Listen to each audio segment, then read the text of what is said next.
During the IEP meetings, what I found to get my son involved in the beginning of his transition was to make sure there were friendly faces around him.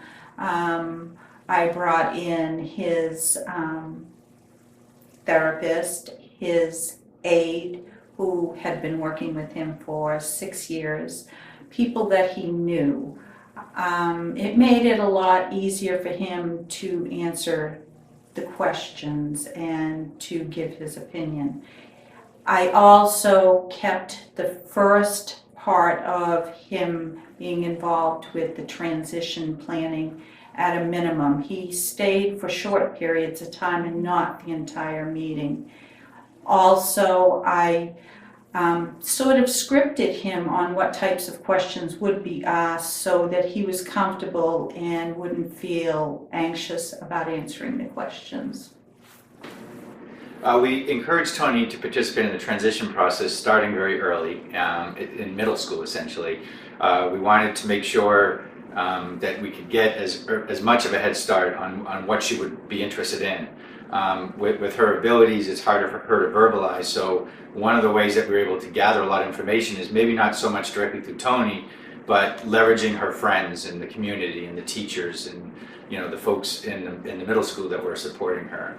She was there for 3 years, so and it was a transitional process, just making it through junior high. So it was nice to be able to take that information and not lose it, but bring it with us. And we did that through mapping, which would be like on a big piece of poster board. Everybody got together and drew pictures and wrote words, and just even her friends participated in as far as what they could see for her future. And then we took pictures of that because the big pieces of poster board are hard to carry on with you.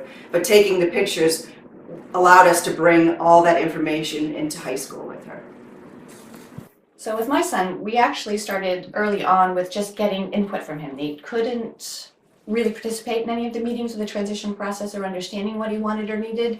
So we used to have him sit down and write a list of what he likes, what he doesn't like, what he thinks he needs, what he doesn't think he needs. And we would, in the beginning, take that list and transcribe it and bring it to the meeting. And then he actually started sitting in the meetings and playing one of his video games or reading a book and not participate. And it just evolved. Made the meetings easier as well. We'll have mini meetings with him in the beginning, especially where it will be his case manager, myself, and say guidance counselor. Not an official IEP meeting, but a talk it out kind of meeting. So, okay, these are the people that are going to be here. This is what we need to discuss. What do you have to say? And sometimes it would come out, and sometimes it wouldn't come out. But I think just the little bits of doing it, worked. And my son Adriel is deafblind, and that's a dual sensory impairment. He can't hear very well, and he can't see very well. So education has to be taught on a very different level and by teams of people who understand dual sensory loss. As we progress towards transition and trying to get him interested in meetings, we found out he wasn't able to do it. He would come into meetings and he wanted to leave right away.